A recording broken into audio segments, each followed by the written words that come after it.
jobs and money and drove cars. I didn't have a chance.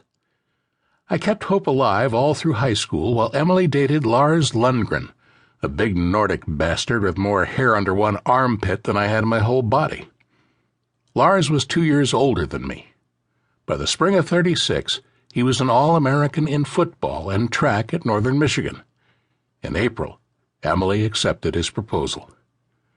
Lars was coming home for Easter, and he and Emily were set to announce their engagement that morning, which is why I was skipping church to go fishing. Easter or not, damned if I was going to sit in the pew behind them while Lars draped his sweaty arm around her shoulder. Every night for I don't know how many years, I'd prayed that God would make Emily mine. He hadn't kept up his end of the bargain, I figured, so why should I keep up mine? Then and there, on the banks of Leech Lake, I vowed never again to waste another breath in prayer. While I was busy apostatizing, my father was preaching his Easter sermon. I didn't need to be in church to know what he was preaching about. It was the same thing every Sunday. "You may call yourself a Christian," he'd say, "but if you keep a bottle of liquor or a deck of cards in your cupboard, you might as well be a pagan. And don't try to tell me you keep that whiskey for medicinal purposes only. Would you have the devil for your doctor?"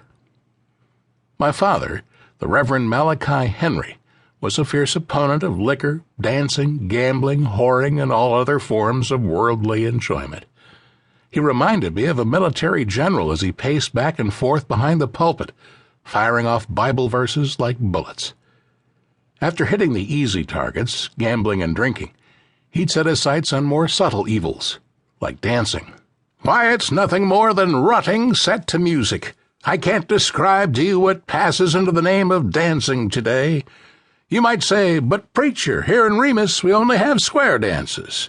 Well, a square dance might start innocent, but it sure don't take long to cut off the corners." Father hadn't always been so grim. He taught me to fish when I was a boy, and my happiest memories of childhood are of the two of us at the lake. But his moods, as Mama called them, had grown worse over the past few years.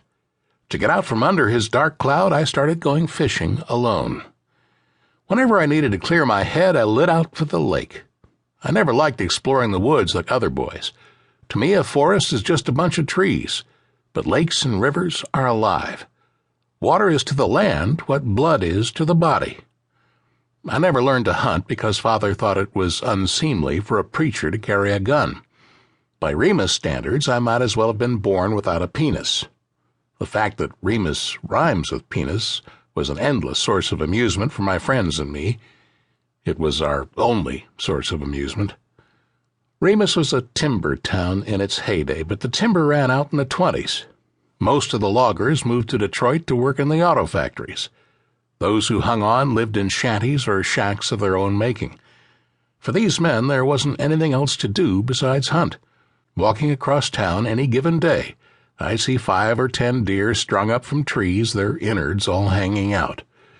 If not for the deer, the men would have shot each other for sport. Michigan is a long way from Glen Rose, Texas, where my parents grew up. Why did Father move us? He claimed that the Spirit had called him.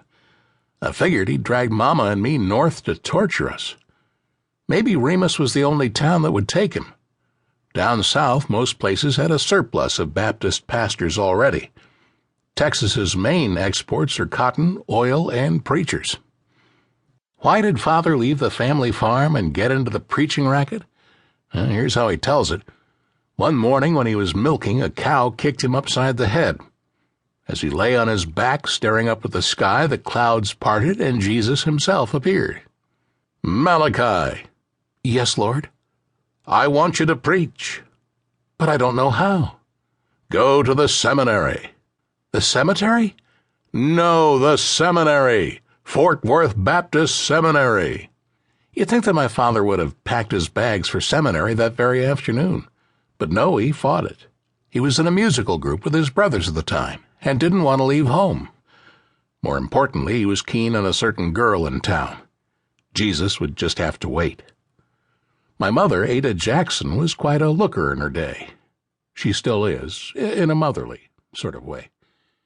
She was elected Cotton Queen at the county